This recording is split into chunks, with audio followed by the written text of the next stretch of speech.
शाक्तिमाई आदर्श महापात्रटा आज मरीगला गोटे देश मातृकार सेवा करने तार गोटे हाथ को भरी दे आउ गोटे पुओ देशर शत्रु मान हाथ मिसाई संसार पदवी जाइए मोर कर्म फल मो भाग्य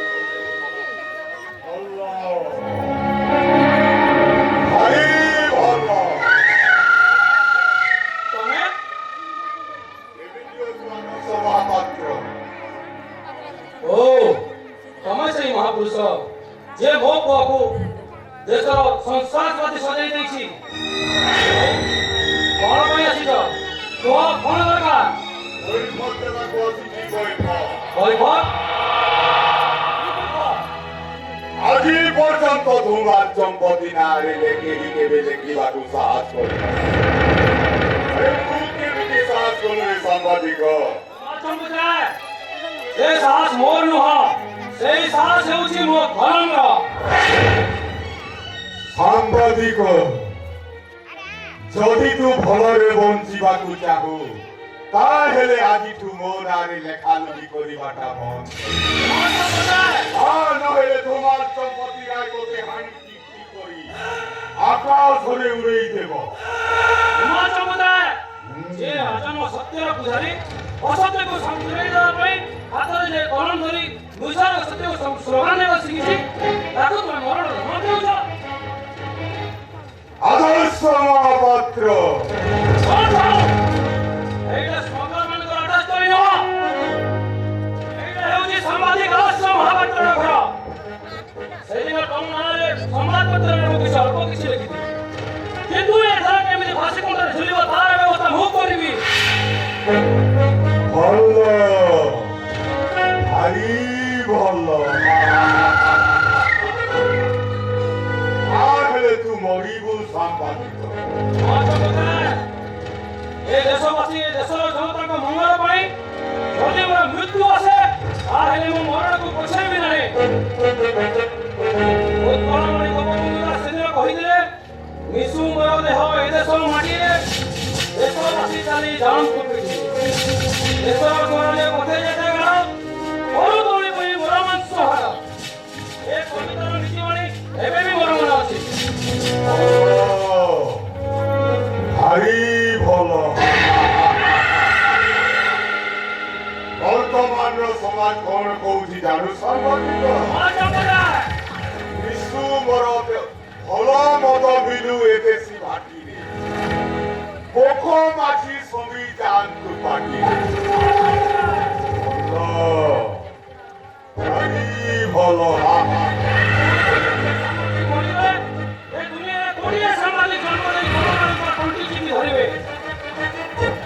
ଆଉ ତମ ମାନଙ୍କର ସତ୍ତା ଏ ଦୁନିଆରୁ ହଜାଇ ଦେବେ ସାମ୍ବାଦିକ ବା ସତରେ ତୁ କେତେ ମହା କେଡ଼େ ମହତ୍ଵ ଉଦ୍ଦେଶ୍ୟ ତୋର ଆଉ ତୋତେ ମନେ ରଖିବା ପାଇଁ ଭାରତ ସରକାର ତୋର ଗୋଟାଏ ଷ୍ଟାଚ୍ୟୁ ଭାରତର ଜନତା ତୋ ବେକରେ ଫୁଲ ମାଳ ଦେଇ ପୂଜା କରି ଆଉ ସ୍ଲୋଗାନ ଦେଇ କହିବେ ସାମ୍ବାଦିକ ଆଦର୍ଶ ମହାପାତ୍ର ଅମର ତୁ ଅମର ହେଇଯିବୁ ସାମ୍ବାଦିକ ତୁ ଅମର ମୁଁ ତୋର ଗୋଟାଏ ଷ୍ଟାଚ୍ୟୁ ବନେଇବି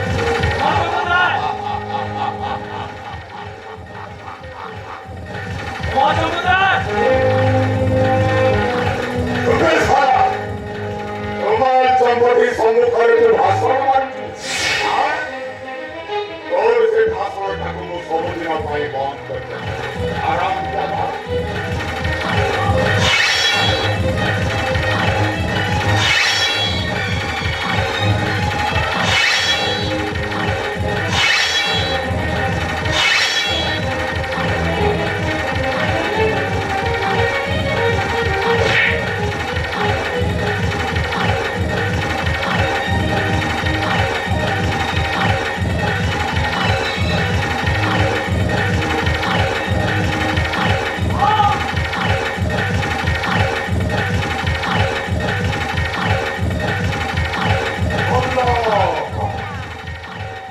ভারি ভালো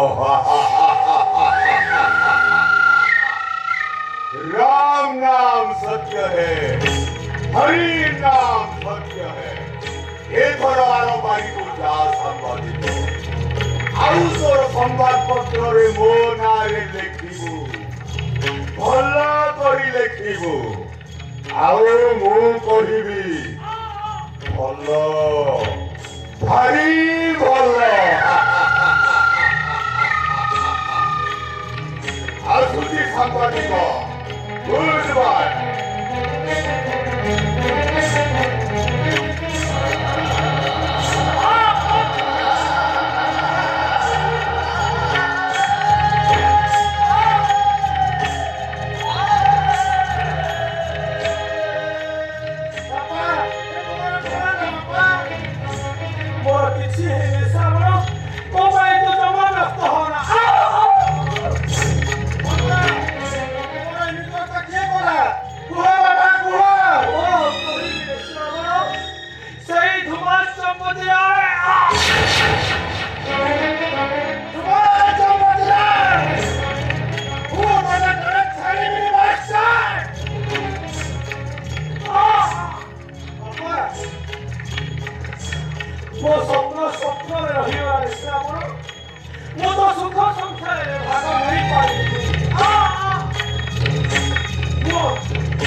କରୁଛୁ ତାହେଲେ ତାଙ୍କ ଆତ୍ମାକୁ ଶାନ୍ତି ମିଳିବନି।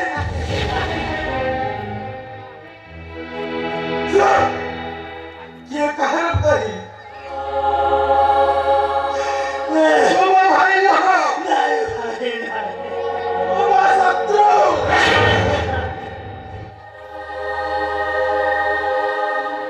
ତୁମ ବାପାକୁ ମାରିଛୁ, ତୁମ ବାପାକୁ ମାରିଛୁ।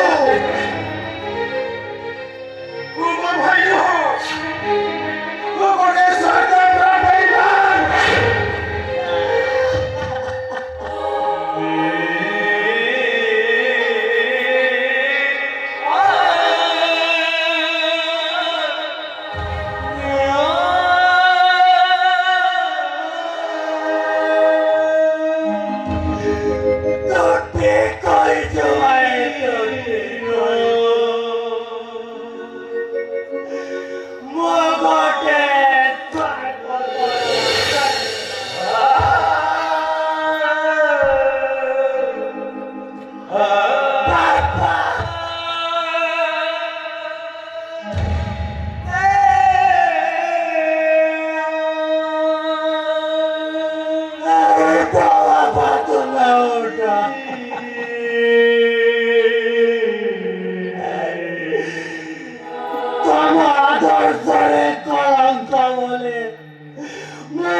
एमिति मोर भाग्य मो शंखा सिंदूर को नहीं खेल खेलुछि गोटे शाशु घर खेल सरीगला परी आउ गोटे शाशु घर खेलवा बसी आज हूँ मोर बासर राति भल पाइबार मन कागज को चिड़िबी मु आउ जन को नहीं संसार करी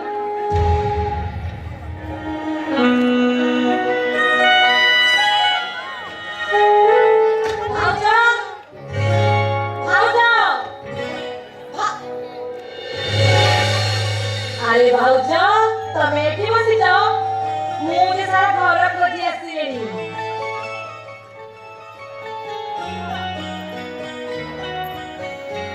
देखे देखे मो सुना ना कि भाउज आज केमिति देखा जाउछंती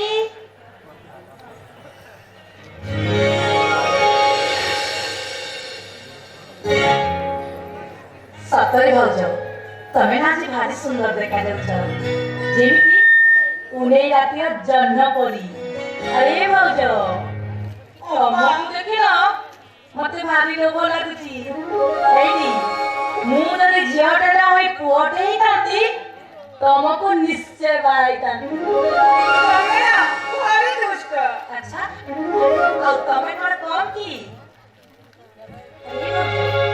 कौन ही तम चांदपुरी मोटा एमती सुखी जाइछि जे मु बुझी परछि भाउज तमको तम घर कथा मन पड़ी ना अरे भाउज तमे जमा मन दुख करनी तुम पुतला को केमिति भल करिबी आ तुम भाई को केमिति जेल रो खलास करबी से व्यवस्था का मु कर देछि अपा तमरे ना मु ये जन्म रे सुझी पड़ी तम पाखरी तमे मते सारा जीवन रुली करी देलो अरे अरे भाउज तमे सेमिति के भाउज कहलो मैं देखुछ मु एठी तम सहित गप सपरे लागि जाइछि सेति जे गेस्ट माने आसी मते अपेक्षा करछन्ती अच्छा भाउज तमे एठी बसता मु आसीछि हला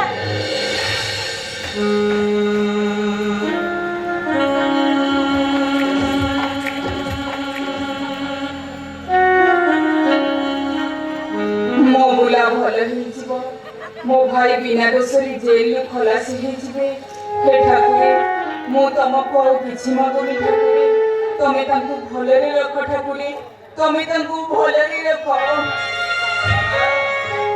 दादा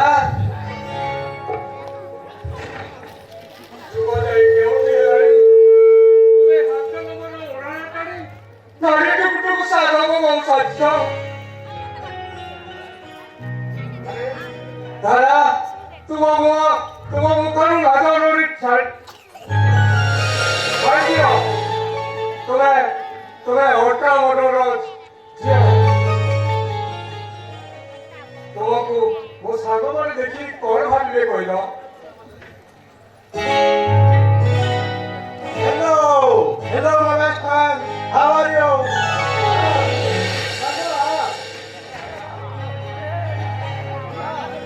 सागो ए होउछंती मो नवमी आइता स्त्री माने मो घरवाले हम सागो ताको सहित किछि दुख सुख होता मो आसुची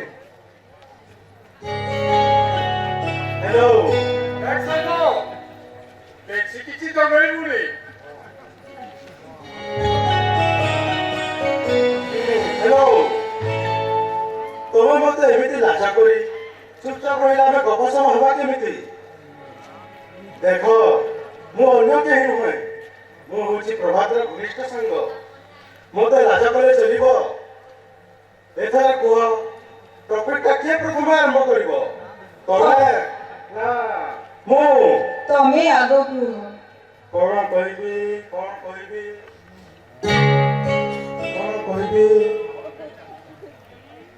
हाँ एति कहबी प्रभात बोली गोटे झील को तुम मैरेज कर सतरे भावच तुम बड़े सौभाग्यवती तुम मुझे किसी दामी प्रेजेंटेशन आनी हाँ मु तुम गोटे कलम उपहार आनी कलम हाँ जो कलम मो प्रेमिका को दे था कलम आम जीवन कहानी लिखि मत शुणी था किंतु दुखर विषय ସେ ମୋତେ ଭୁଲି ଅନ୍ୟ କାହା ହାତ ଧରି ଚାଲିଗଲା।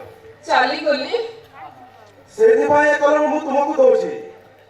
ତମ ଜୀବନର କାହାଣୀ ଲେଖି ତମ ପ୍ରଭାତକୁ ଶୁଣାଇବ। ନିଅ ଭାଉଜ ନିଅ।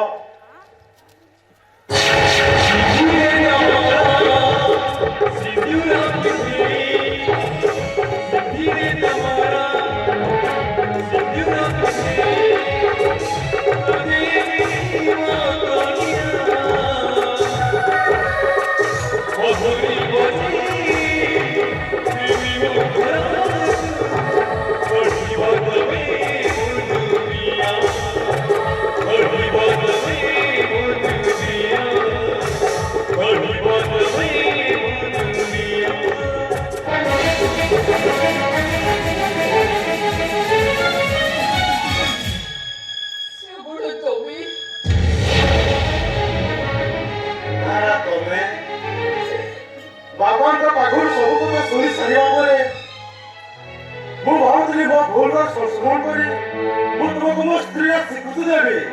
କିନ୍ତୁ ଦେଖୁଛି ବାରମାସୀ ଚଳେ ରଙ୍ଗ ବଦଳିଲା ପରେ ତୁମେ ବାରମ୍ବାର ଶଙ୍କା ସିନ୍ଦୁର ସ୍ୱାମୀ ବଦଳାଇ ପାରିଛ।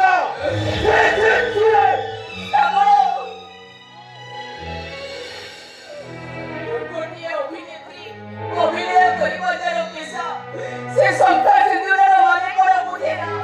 ତମେ ତମର ଅର୍ଥ କଣ ସେ ଜାଣେ ନା। ତମେ କିଏ ମୁଁ ତମକୁ ଚିହ୍ନେ ନା କି ଜାଣେ ନା।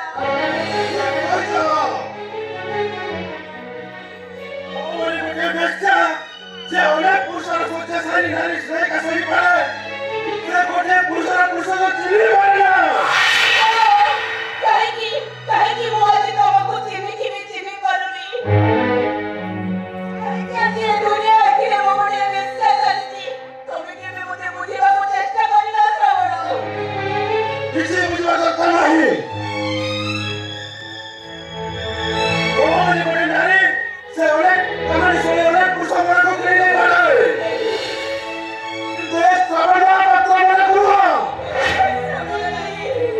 ତମେ ସିନା ମୋର ସର୍ବନାଶ କରିଛ ହେଲେ ମୁଁ କୁମାର ସର୍ବ ସଭାକୁ ଦେବିନି।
ମତେ ଦେଖା ନ ଚାଲିଗଲା ହଠାତ୍ ଚାଲିଗଲା। ତୁମ ଆଖିରେ ଲୁହ ନାଇଁ ସେ କିଛି ନୁହେଁ। ମାନେ ମୋ ଆଖିରେ ଗୋଟେ ପୋକ ପଡ଼ିଗଲା ତ ସେଥିପାଇଁ।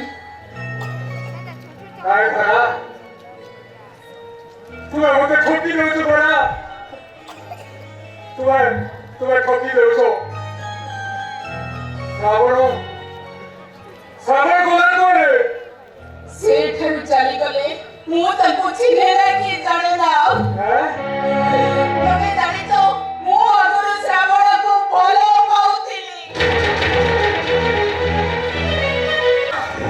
ମୁଁ ପାରିବିନି। କାହିଁକି ପାରିବୁନି? ଦେଖ ସେ ହଉଛି ମୋ ମା ପେଟର ଭାଇ ଆଉ ମୁଁ ତା ବଡ ଭଉଣୀ। ବାପା ବୋଉ ଚାଲିଗଲା ପରେ ମୁଁ ତାକୁ କେଇ କାଳେ ମଣିଷ କରିଛି। ପାଠ ପଢି ପୁଲିସ ଅଫିସର କରିଛି। ମୁଁ ମୋ ଭାଇକୁ ମାରିପାରିବିନି। ମୁଁ ଦେଖୁଛି ମ୍ୟାଡାମ ଭାଇ ଉପରୁ ମମତା ତମର ଏଯାଏ ଛାଡ଼ିଛି। ଠିକ ଅଛି ତାହେଲେ ମୋତେ ମ୍ୟାରେଜ କରି ଶଙ୍ଖା ସିନ୍ଦୁର ପିନ୍ଧିବାଟା ଭୁଲି ଯାଅ। ହଁ ମୁଁ ସେ ସ୍ୱପ୍ନ ଗୁଡାକ ସବୁ ଭୁଲିଯିବି, ହେଲେ ମୋ ଭାଇକୁ ମନା କରି ମୁଁ ଶଙ୍ଖା ସିନ୍ଦୁର ପିନ୍ଧିବାକୁ ଚାହେଁ ନା।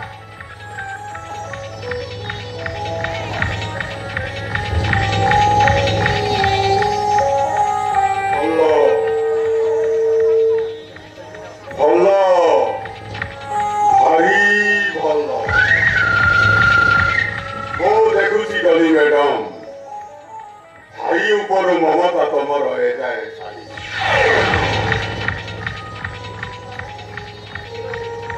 ଠିକ ଅଛି ଠିକ ଅଛି,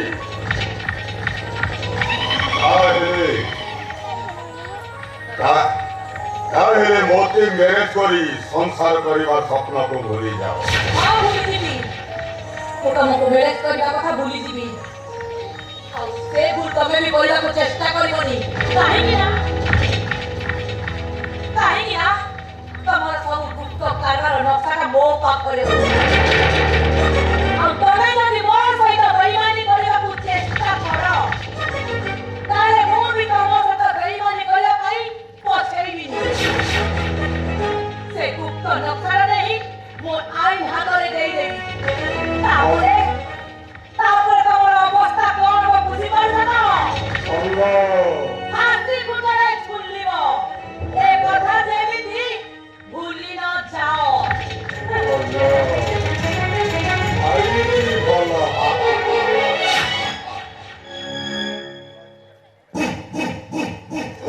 ଚମ୍ପତିରାଏ ଫାଶୀ ପାଇବ, ଫାଶୀ। ତୋର ମନେ ରଖିବା ଉଚିତ, ତୋ ପାଖରେ ଥିବା ସେଇ ଗୁପ୍ତ ନକ୍ସାଟାକୁ ମୋତେ ଆଣି ଚିରି ଟୁକୁଡ଼ା ଟୁକୁଡ଼ା କରିବାକୁ ବେଶୀ ସମୟ। ତାପରେ ତୋ ଭାଇ ଇନ୍ସପେକ୍ଟର ପ୍ରଭାତ ପଟ୍ଟନାୟକ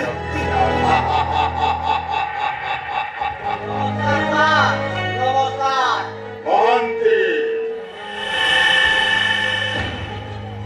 ଧାରା କାହିଁ ଧାରା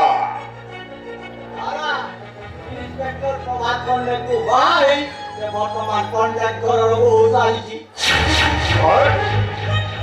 ଅଶାନ୍ତ ମହାପାତ୍ରକୁ ଛାଡ଼ି ଇନ୍ସପେକ୍ଟର ପ୍ରଭାତ ପଟ୍ଟନାୟକକୁ ବାହା ହେଇଛି। এইটা কেমিতি সম্ভব ହେଲା ମହାନ୍ତି? ଏ ଦୁନିଆରେ ସବୁ କିଛି ସମ୍ଭବ ସାର୍। ପାଞ୍ଚଟା ସ୍ୱାମୀକୁ ବାହା ହେଇଥିଲେ। ଆପଣ ଚାହିଁଲେ ସାରା ପ୍ରଭାତ ପଣ୍ଡାକୁ ଛାଡ଼ି ଆପଣଙ୍କ ପାଖକୁ ଚାଲି ଆସିବ। ଆପଣ କହିବେ ଭଲ, ଭାରି ଭଲ। ଆଚ୍ଛା ମହାନ୍ତି, ମଣିର ଖବର କଣ? ସାର୍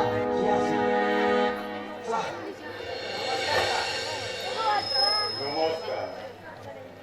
ତମେ ସାର୍ ଏ ଆମ ମଣି ମ୍ୟାଡମଙ୍କ ସାନ ଝିଅର ଜୀବନ। କୁଆଡ଼େ ଆସିଛ? କିଛି କାମ ଥିଲା? ସାର୍ ପିଲାଟା କିଛି କହିପାରୁନି।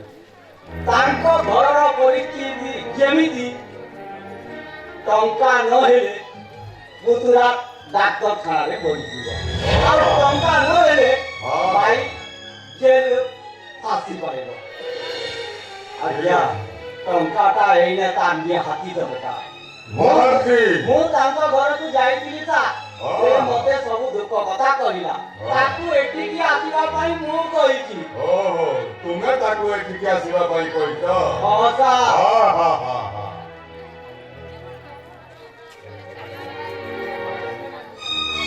ହଁ ସାର୍, ପିଲାଟା ଢେର ପାଠ ପଢିଛି, ଭାରି ଶାନ୍ତ ଶିଷ୍ଟ ଆଉ ଭଦ୍ର ପିଲାଟାଏ। ସାର୍ ଆପଣଙ୍କ କମ୍ପାନୀରେ କିଛି ଚାକିରି ଖଣ୍ଡେ ଦେଇ ତାକୁ ଆଡଭାନ୍ସ ବାବଦକୁ କିଛି ଟଙ୍କା ଦେଇ ଦିଅନ୍ତୁ ସାର୍। ଟଙ୍କାଟା କୋଉଠି ମାଟି ନୁହଁ ମହାନ୍ତି, ସାର୍ ଯେ ତମେ କହିଲେ ତାକୁ ମୁଁ ଦେଇଦେବି। ତା ଛଡ଼ା ମୋ କମ୍ପାନୀରେ ବର୍ତ୍ତମାନ କୌଣସି ପୋଷ୍ଟ ଖାଲି ନାହିଁ। ମନା କରନ୍ତୁନି ସାର୍, ମନା କରନ୍ତୁନି। ଟଙ୍କା ନହେଲେ ମୋ ଭାଇକୁ ଫାଶୀ ହେଇଯିବ, ମୋ ଭାଉଜ ବିଧବା ହେଇଯିବେ, ଆଉ ମୋ ବୁଲା ମେଡିକାଲ ବେଡରେ ଛଟପଟ ହେଇ ମରିଯିବ। ମୁଁ ଆପଣଙ୍କୁ ହାତ ଯୋଡ଼ି ଅନୁରୋଧ କରୁଛି ସାର୍, ଆପଣ ମୋତେ କିଛି ଟଙ୍କା ଦିଅନ୍ତୁ। ତା ବିନିମୟରେ ଆପଣ ମୋତେ ଯାହା କହିବେ ମୁଁ କରିବାକୁ ରାଜି ଅଛି ସାର୍। ଯାହା କହିବେ ମୁଁ କରିବି। ଦୟାକରି କିଛି ଟଙ୍କା ଦେଇ ଦିଅନ୍ତୁ ସାର୍। ଦେଖୁଛନ୍ତି ତ, ନହେଲେ ପିଲାଟା ଆପଣଙ୍କ ସାମନାରେ ଡୋ ମୁଣ୍ଡ ପିଟିବ। ସାର୍ କିଛି ଟଙ୍କା ଦେଇ ଦିଅନ୍ତୁ, ମନା କରନ୍ତୁନି। ଠିକ ଅଛି ମହାନ୍ତି, ସାର୍ ତାଙ୍କୁ ଟଙ୍କା ଦବ। ତାହେଲେ ତୁମେ ମୋ କାମ ବିଷୟରେ ତାକୁ ଭଲ ଭାବରେ ବୁଝେଇ ଦିଅ। ସାର୍ ଟଙ୍କା ନବ, କାମ ନିଶ୍ଚୟ କରିବ। ବାପା ଜୀବନ ଭଲ ଭାବରେ ବୁଝେଇ ଦିଅ ମହାନ୍ତି, ମୋ କାମ ବିଷୟରେ ତାକୁ ଭଲ ଭାବରେ ବୁଝେଇ ବାପା ଦିଅ। ଜୀବନ କାମଟା ହେଲା ଚୋରି କରିବା, ଡକାୟତ କରିବା, ଆଉ ବାପା ଦରକାର କରିଲେ ମରଣ ବି କରିବ। ମୁଁ ସେଟା କରିପାରିବିନି। ମୋ ଶିକ୍ଷା, ମୋ ସଭ୍ୟତା, ମୋ ଆଦର୍ଶ, ମାନବିକତାକୁ ଜଳାଇ ଦେଲେ ମୁଁ ସେଟା କରିପାରିବିନି। ମୁଁ ସେଟା କରିପାରିବିନି। ସେତକ ନ କଲେ ତୋ ପୁତୁରା ଡାକ୍ତରଖାନାରେ ମରିଯିବ।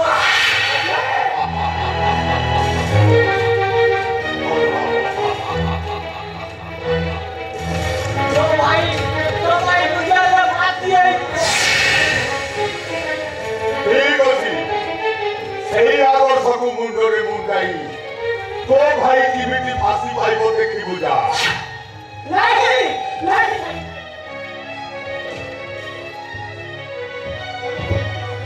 ତୋ ଭାଉଜ ଶଙ୍ଖା ସିନ୍ଦୁର ପୋଛି ବିଧବା ହେଇ କେମିତି ରାସ୍ତା କୋଣରେ ହାହାକାର କରି କାନ୍ଦିବ ଶୁଣିବୁ ଯା। ତୋ ପୁତୁରାର ଦୁଇ ମଶାଣିରେ କେମିତି ହୋ ହୋ ହେଇ ଜଳିବ ଦେଖିବୁ ଯା। ଆରେ ବାପା, ତୋ କଥାରେ କଣ ତୋ ପୁତୁରା ବଞ୍ଚିଯିବ? ଆରେ ତୋ ପୁତୁରା ଟଙ୍କା ନହେଲେ ତୋ ପୁତୁରା ଡାକ୍ତରଖାନାରେ ମରିଯିବ। ଆରେ ଟଙ୍କା ନହେଲେ ତୋ ଭାଇକୁ ଫାଶୀ ହେଇଯିବ, ତୋ ଭାଉଜ ବିଧବା ହେଇଯିବ। ପୁତୁରାର ଦୁଇ ହୋ ହୋ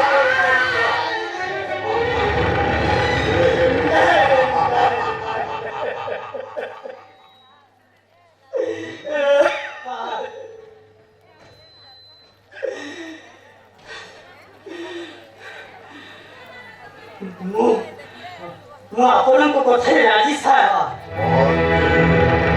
ଭାଇକୁ ବଞ୍ଚେଇବା ପାଇଁ ମୁଁ ମୋ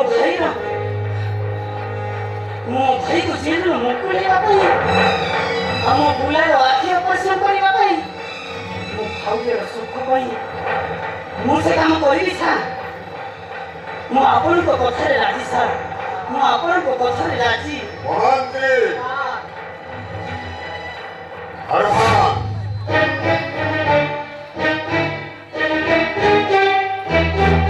ବାପା ଜୀବନ ନେ ବାପା ନେ, କାମ କରିବୁ ନେ ବାପା ନେ। କୁହନ୍ତୁ ସାର୍, ମତେ କଣ କରିବାକୁ ହବ? ଭଲ, ଭାରି ଭଲ।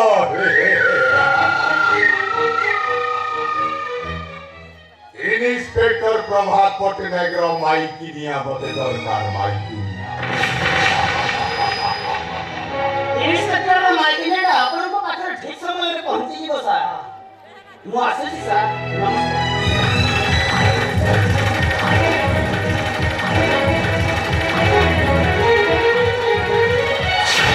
ଭଲ,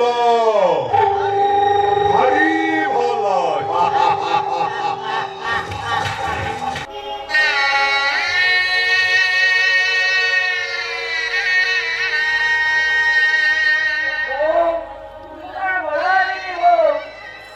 अरे बुला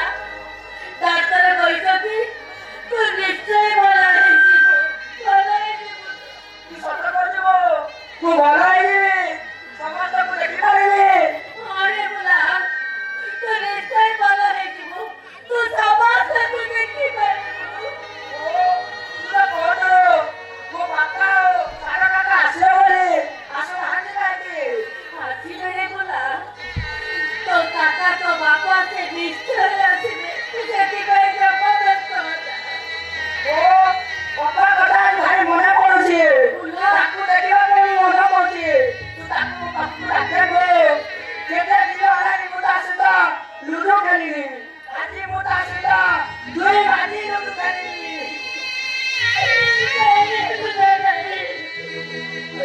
ତୁ ସେମିତି କହୁଛୁ ଭଲ ପିଲାମାନେ କଣ ଏମିତି ଦୁଷ୍ଟାମି କରନ୍ତି ମୁଁ ତତେ ସତ କହୁଥିଲି ତୁ ଭଲ ହେଇକା ନିଶ୍ଚୟ ତ ଅପସାତରେ ଲୁଡୁ ଖେଳିବୁ ନାଇଁ ଭଉଣୀ ତୁ ମିଛ କହୁଛୁ ମିଛ କହି ମତେ ଭୁଲେଇ ଦଉଛୁ ନାଇଁ ରେ ବୁଲା ନାଇଁ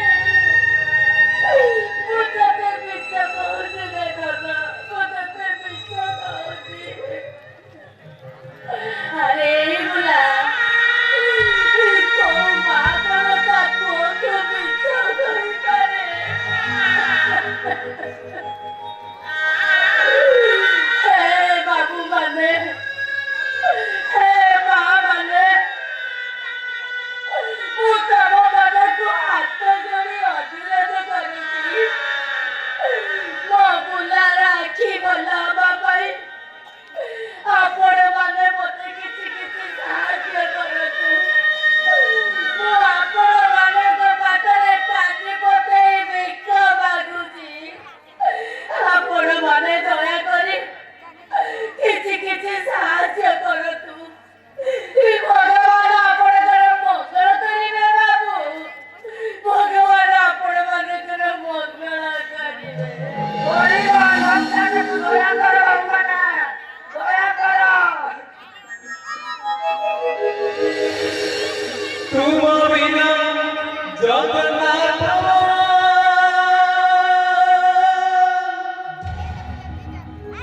नहीं और किसी बोली भिकार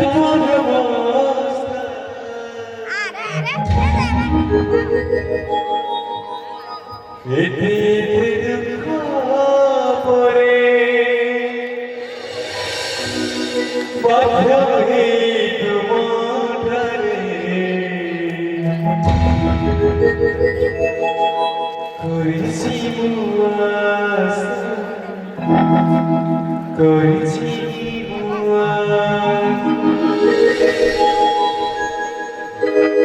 तुम बिना जगन्नाथ नहीं किछि तुम बिना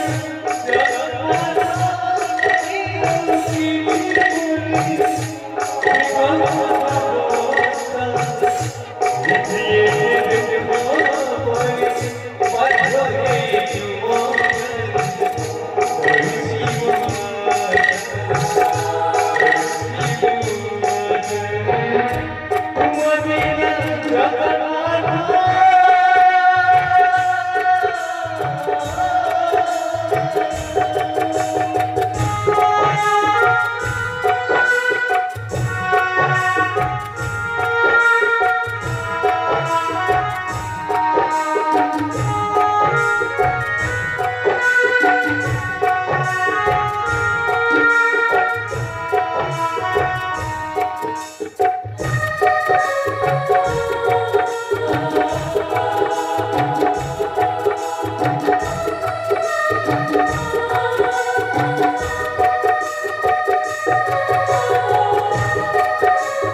କରୁଛୁ ତମେ ଆସିଛ ଏ ଦାସ ବଂଶର ବୋହୂ ଆଜି ରାସ୍ତାରେ ଭିକ ମାଗୁଛି ହେ ଭଗବାନ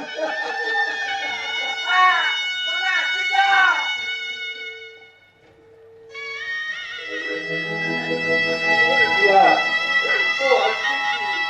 ବାପା ତମେ କେଉଁଠି ବାପା ମୁଁ ତୁମକୁ ଦେଖିପାରିବି ବାପା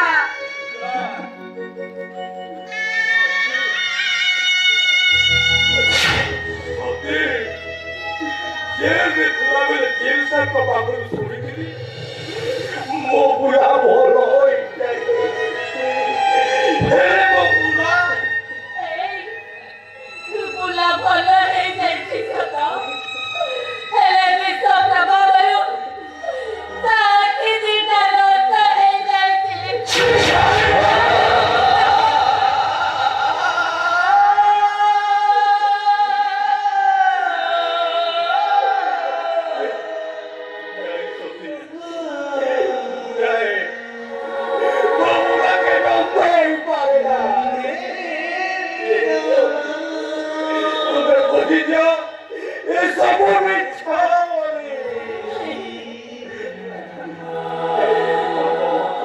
ବୁଲା ବାପା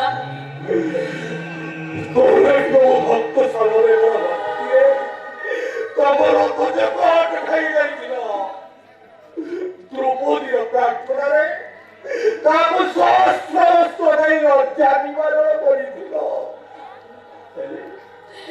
ହେଲେ ମୋ ପ୍ରତି ଏତେ ନିର୍ଦ୍ଦୟ କାହିଁକି ପ୍ରଭୁ କାହିଁକି ବୁଲା ବାପା ମୁଁ ତମ ପାଖରେ କି ଅପରାଧ କରିଥିଲି ଯେ ମୋତେ ଛୋଟବେଳରୁ ମା ବାପା ସେଉଟ କରିଦେଲ ବୁଲା ବାପା ବିନା ଦୋଷରେ ମୋତେ ଜେଲ ପକାଇଦେଲ ଶେଷରେ ଗୋଟିଏ ବୋଲି ମୋର ଆଖି ଦିନକୁ ମଧ୍ୟ ହେଇଗଲ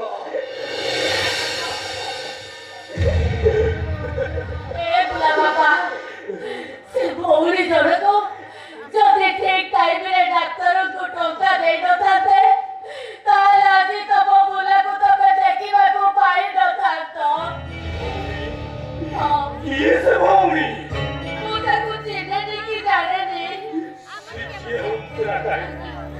ମୋ ବୁଲାକୁ ବଞ୍ଚେଇଛନ୍ତି ମାନେ ସେ ହେଉଛନ୍ତି ସ୍ୱର୍ଗର ଦେବୀ ହେଲେ ବୁଲା ବାପା ତମ ଜେଲରୁ ଖୋଲାଯାଇଲ କେମିତି ବୁଝିଲେ ସତୀ ଯେଉଁ ପୋଲିସ ବାବୁ ମୋତେ ଆରେଷ୍ଟ କରି ନେଇଥିଲେ ଆଜି ସେହି ପୋଲିସ ବାବୁ ମୋତେ ଖଲାସ କରିଦେଲେ ହେଲେ ସତୀ ଡାକ୍ତର ବାବୁ ବୁଲା ବିଷୟରେ କଣ କହିଲେ ବୁଲା ବାପା ଡାକ୍ତର କହିଲେ ବୁଲାର ଆଖି ଅପରେସନ ହେଲେ ବୁଲା ଯାଇକି ଭଲ ହେଇପାରିବ ହଁ ସେଥିପାଇଁ ଅନେକ ଗୁଡ଼ାଏ ଟଙ୍କା ଦରକାର ଆଉ ଡାକ୍ତର ବି କହିଛନ୍ତି ବୁଲାର ବ୍ରେନ ଯଦି କୋଉଠି ଆଘାତ ପାଇଯାଏ ତାହେଲେ ଆମ ବୁଲାର ଦୃଷ୍ଟି ଶକ୍ତି ଫେରି ଆସିବ ଆରେ ତମେ ମାନେ ଏଠି କଣ କରୁଛ ତମେ ଭଉଣୀ ନମସ୍କାର ଭଉଣୀ ନମସ୍କାର ଭଉଣୀ ଏ କିଏ ସତୀ ବୁଲା ବାପା ସେଦିନ ଏଇ ଭଉଣୀ ଡାକ୍ତରଙ୍କୁ ଟଙ୍କା ଦେଇ ଆମ ବୁଲାକୁ ବଞ୍ଚେଇଛନ୍ତି ନମସ୍କାର ଭଉଣୀ ନମସ୍କାର ତମେ ମୋ ବୁଲାକୁ ବଞ୍ଚାଇ ସବୁଦିନ ପାଇଁ ମୋତେ ଭଉଣୀ କରିଦେଲ ନାଇଁ ଆପଣ ସେମିତି କୁହନ୍ତୁନି ଆପଣ ବୋଧେ ସପନି ଭାଇ ନା ହଁ ମୋ ନା ତମେ ଜାଣିଛ ନା ଆଗରୁ ଜାଣିନଥିଲି ହେଲେ ଭାଉଜଙ୍କଠୁ ଶୁଣିଲି ଭାଉଜ ହେଲେ ତମ ଭାଉଜ କେହି ଭଉଣୀ ତାଙ୍କ ନାଁ କଣ ଯିଏ ତମ ପୁଅକୁ ଭଲ କରିଛନ୍ତି ଆଉ ଯିଏ ମୋ ଭାଇକୁ କହି ଏଇ ଭାଇକୁ ଜେଲରୁ ଖଲାସ କରିଛନ୍ତି ତା ନାଁ କଣ ତମେ ତାଙ୍କ ନାଁ କୁହ କୁହ ଭଉଣୀ ତାଙ୍କ ନାଁ କୁହ ସେ ଆଉ କେହି ନୁହନ୍ତି ସେ ହଉଛି ତମ ଭଉଣୀ ଧାରା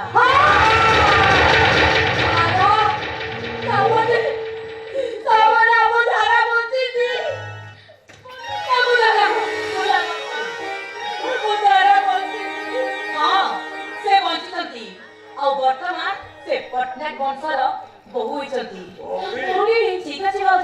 ମୁଁ ଏବେ ଆସୁଛି ନମସ୍କାର ଆସୁଛି ଭାଇ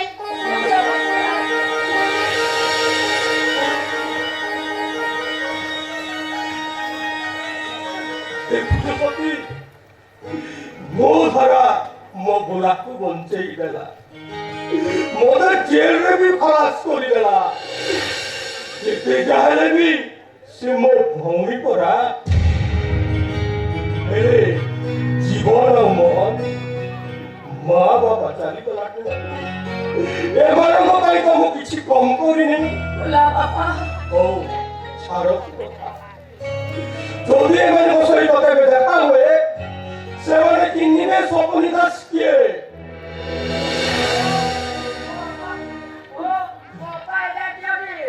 ଆରେ ବୁଲା ତ ଅପରାଧ ତା ଶାଶୁ ଘରେ ଅଛି ମୁଁ ତା ଶାଶୁ ଘରେ ଯିବୁ ରେ ବାପା ତୁ ନିଶ୍ଚୟ ଯିବୁ ସେଥିପାଇଁ ତୁ ଜମା ବ୍ୟସ୍ତ ହନି ହରେ ବୁଲା ତୁ ପ୍ରଥମେ ଭଲ ହୋଇଯା ତାପରେ ଆମେ ସମସ୍ତଙ୍କୁ ଅପାର ଶାଶୁ ଘରକୁ ଯିବା ହଁ ବୁଲା ବାପା ଚାଲୁ ସୁଧି ଏଥର ଆମେ ଘରକୁ ଫେରିଯିବା ନାଇଁ ବୁଲା ବାପା ନାଇଁ ତମେ ସେମିତି କହୁନି ଆମେ ଆଉ ସେ ଘରକୁ ଯିବାନି ଯିବାନି ମତେ ଆମ ଘରକୁ ଯାଉଥିଲା କିନ୍ତୁ ଘରେ ଆମକୁ ଘରେ ପଶିଲାନି ଏସବୁ ତୁ କଣ କହିଯାଉଛୁ ହଁ ଆମ ବୁଲା ଯାହା କହୁଛି ଠିକ କହୁଛି ମୋହନ ସବୁ ଦେଖି ଶୁଣି ବି ଚୁପ ହୋଇ ରହିଗଲେ କିଛି ବି କହିଲେ ସତୀ ବୁଲା ବାପା ଆମେ କାହିଁକି ଆଉ ସେ ଘରକୁ ଯିବା କଣ ପାଇଁ ଆମେ ଆଉ ସେ ଘରକୁ ଯିବା ତମେ ଠିକ କହୁଛ ସତୀ ଭାଇ ଯଦି ଭଗାରୀ ଶକ୍ତିଶାଳୀ ହୋଇଯାଏ ଆମେ ସେ ଘରକୁ କାହିଁକି ଯିବା ନାଇଁ ଆମେ ସେ ଭିଟା ମାଟିକୁ ପାଦ ପକାଇବାନି ଭାଇ ଭାଉଜ ଭାଇ ମୁଁ ତୋର ଭାଇ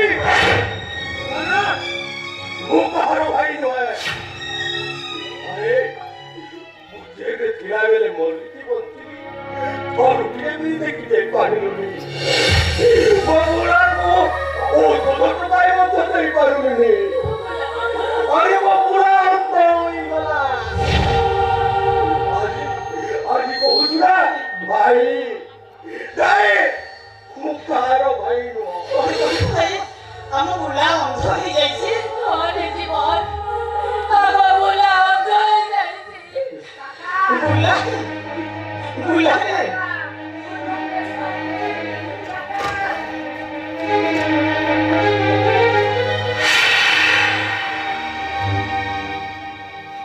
ବୁଲା ହେ ବୁଲା ତୁ ମନ ଦୁଃଖ କରୁନି ରେ ତୁ ଅନ୍ଧ ନୁହଁ ତୁ ପୁଣି ଭଲ ହବୁ ତୁ ପୁଣି ଆମମାନଙ୍କୁ ଦେଖିପାରିବୁ ମୁଁ ତତେ ଯେତେ ଟଙ୍କା ଖର୍ଚ୍ଚ ହେଲେ ବି ତତେ ବଡ଼ ହସ୍ପିଟାଲ ନେଇଯିବି ତୋ ଆଖି ଅପରେସନ କରିବି ଭାଇ ଏଇ ଭାଇ 25,000 ଟଙ୍କା ବୁଲାକୁ ନେଇ ତମେ ବଡ଼ ହସ୍ପିଟାଲକୁ ନେଇ ତା ଆଖି ଅପରେସନ କରିବାର ବ୍ୟବସ୍ଥା କର ଯେତେ ଟଙ୍କା ଖର୍ଚ୍ଚ ହେଲେ ବି ମୁଁ ଦେବି ଟଙ୍କା ପାଇଁ ତମେ ଚିନ୍ତା ଜମା ଚିନ୍ତା କରୁନି ଭାଇ ଟଙ୍କା ଯେତେ ପଇସା ହେଲେ ମୁଁ ଦେବି ଏଇ ନିଅ ଭାଇ ଏଇ ନିଅ ଜୀବନ 25,000 ଟଙ୍କା ଆରେ ଜୀବନ ତୁ ତ ଗୋଟାଏ ବେକାର ଏତେ ଟଙ୍କା ଆଣିଲ କେଉଁଠୁ ଭାଇ ଆରେ ଟଙ୍କା ତତେ କିଏ ଦେଲା ମାନେ କଥା କହୁନି ଭାଇ ଚୁପ୍ କର କହିଲେ କରି ଥରେ ମୁଁ ଜେଲ ଯାଇଛି